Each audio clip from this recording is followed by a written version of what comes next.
Bab 4. Api. Bisakah kamu menceritakan apa yang sebenarnya terjadi ketika tempat pertambangan itu runtuh? Roland bertanya. Anna mengangguk dan mulai menjelaskan. Roland sedikit terkejut karena ia pikir wanita itu akan tetap diam atau hendak mengutuknya dengan marah. Tetapi wanita itu menjawab semua pertanyaan yang ia tanyakan secara kooperatif. Cerita yang disampaikan wanita itu bukanlah sebuah cerita yang sulit dipahami. Ayah Anna adalah seorang penambang dan sedang bekerja ketika tambang itu runtuh. Segera setelah mereka mendengar kabar telah terjadi kecelakaan di tambang itu, Anna bersama keluarga penambang yang lainnya pergi ke sana untuk menyelamatkan orang-orang yang mereka kasihi. Daerah tambang lereng utara memiliki rumor bahwa daerah tersebut merupakan sarang makhluk halus yang telah lama tidak dihuni dan banyak jalur-jalur bercabang di dalamnya yang mengarah ke segala arah. Karena semua relawan bertindak atas kepentingannya masing-masing, mereka sepakat untuk berpisah di pintu masuk tambang, dan hanya tetangga anak, Susan dan Asgar, yang bersama anak ketika ia menemukan ayahnya. Kaki ayahnya terjepit di bawah kereta yang penuh biji besi, membuat ayahnya tidak bisa bergerak. Tetapi di sampingnya ada seorang penambang lain yang sedang merampasi hasil tambang ayahnya demi uang.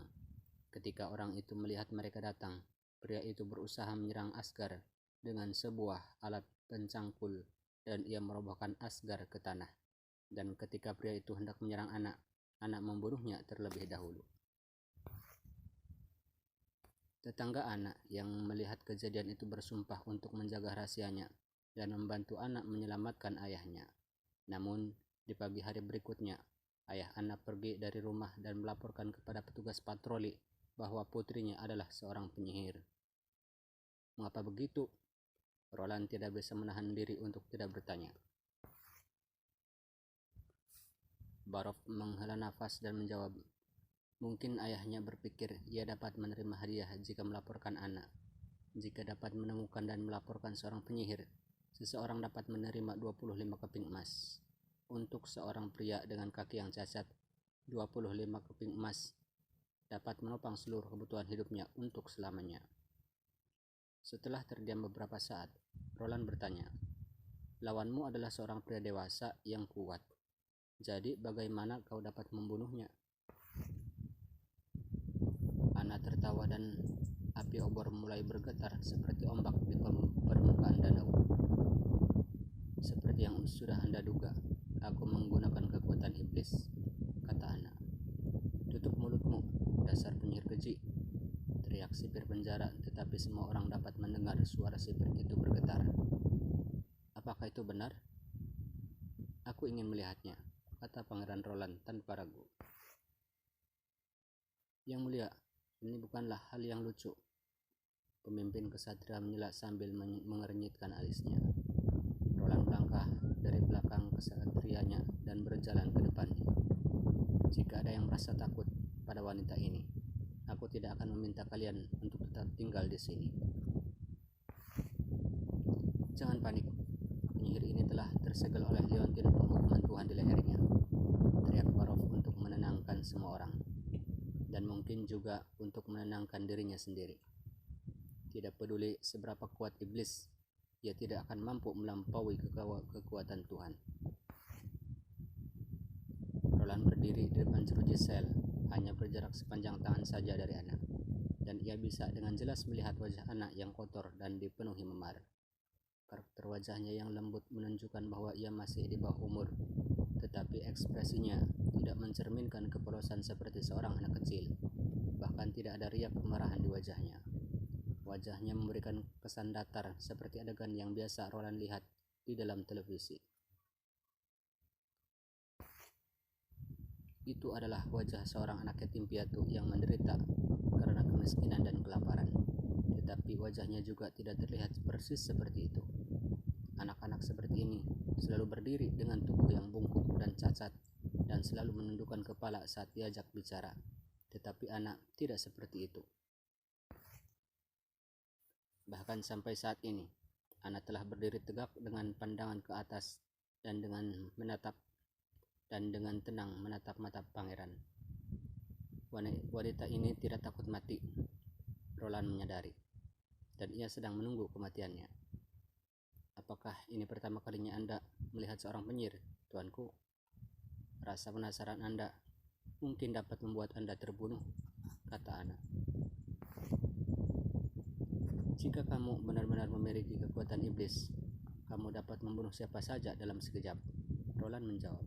Jika itu benar adanya, bukan aku yang seharusnya takut pada kematian, tapi ayahmu. Obor penjara tiba-tiba meredup, dan itu bukanlah sebuah ilusi, karena nyala api itu tampaknya mengecil menjadi percikan-percikan kecil. Roland mendengar napas yang terengah-engah dan doa-doa dilantunkan oleh orang-orang yang berada di belakangnya, serta suara berdebum orang yang tersandung ketika hendak melarikan diri. Jantung Roland berdetak kencang, dan ia merasa bahwa ia berada di tengah perbatasan antara dua dunia. Di satu sisi, ada dunia di mana terdapat akal sehat yang sesuai dengan hukum dan aturan yang berlaku yang selama ini Roland ketahui. Di sisi lainnya adalah sebuah dunia baru yang luar biasa, yang penuh misteri dan yang tidak ia kenal. Roland sedang berdiri di depan dunia yang kedua. Apakah itu yang tergantung di lehernya liontin penghukuman Tuhan? Sungguh sebuah liontin yang sederhana dan bersahaja, pikir Roland. Dan liontin itu memiliki rantai yang terbuat dari besi merah dengan bandul yang berkilauan dan tembus pandang, yang sepertinya mudah hancur jika saja penyihir ini tidak dalam keadaan diborgol. Roland melirik kerumunan orang di belakangnya yang masih saja mengucapkan doa-doa dengan panik.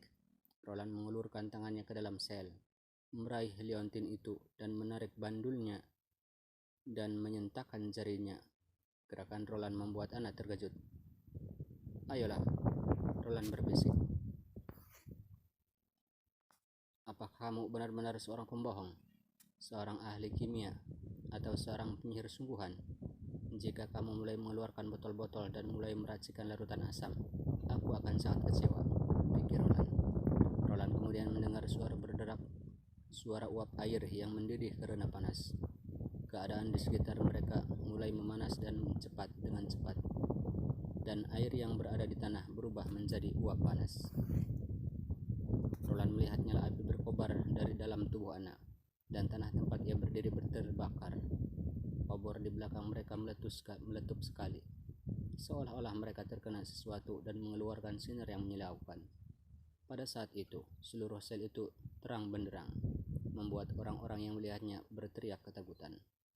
Saat penyihir itu melangkah maju, nyala api di sekitarnya ikut bergerak bersamanya. Ketika anak sampai di pinggir selnya, dinding jeruji besi berubah menjadi tiang-tiang api. Secara naluri, Roland bergerak mundur menghindari panas yang menyengat dan menyakitkan. Hanya dalam beberapa detik, Roland merasa bahwa ia kembali berada di musim panas. Tetapi ini adalah panas yang berbeda. Ini adalah panas yang dihasilkan oleh nyala api, berbeda dengan hawa panas yang menyelimuti musim panas. Satu sisi tubuh Roland menghadap panasnya nyala api, dan sisi tubuhnya yang lain masih tetap terasa dingin. Roland bahkan bisa merasakan keringat dingin menetes di punggungnya. Wanita ini benar-benar tidak takut api, pikir Roland. Roland teringat kata-kata asisten Perdana Menteri. Baru sekarang Roland benar-benar mengerti apa yang Barok maksud pada waktu itu. Jika wanita ini benar-benar mengeluarkan api, bagaimana mungkin ia takut pada dirinya sendiri?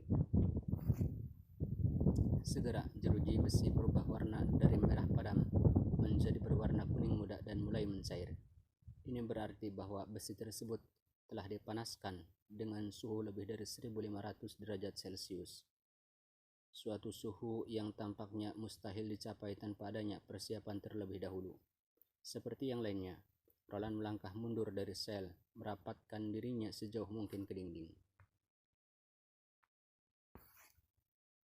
Jika Roland tidak melakukannya, panas dari besi yang mencair akan menyebabkan pakaiannya terbakar bahkan tanpa adanya kontak secara langsung.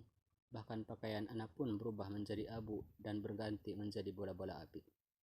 Setelah semuanya terlihat seperti di dalam keabadian, nyala api itu menghilang. Yang tersisa hanyalah sepasang obor yang tenang, yang dengan tenang menyala di dinding, seolah-olah tidak terjadi apa-apa di sini. Tetapi dari pakaian anak yang terbakar, udara yang masih terasa panas, dan jeruji penjara yang bengkok, semua itu membuktikan bahwa ini bukanlah sebuah ilusi. Selain Roland dan pemimpin kesatria, semua orang lain terkapar pingsan di tanah, dan sipir penjara sangat ketakutan sampai-sampai ia membasahi celananya sendiri. Sekarang Ana berdiri dengan telanjang di luar sel, dan belenggu di lengannya telah hilang. Ana tidak berusaha menyembunyikan tubuhnya yang telanjang. Kedua tangannya menggantung secara alami di sisi tubuhnya, dan mata birunya tampak tenang seperti sebelumnya. Sekarang, setelah aku memuaskan rasa penasaranmu, tuanku, katanya, bisakah Anda membunuhku sekarang? Tidak. Roland melangkah maju membungkus tubuh anak dengan mantelnya dan berkata dengan lembut, Nona anak, aku ingin memberimu sebuah pekerjaan.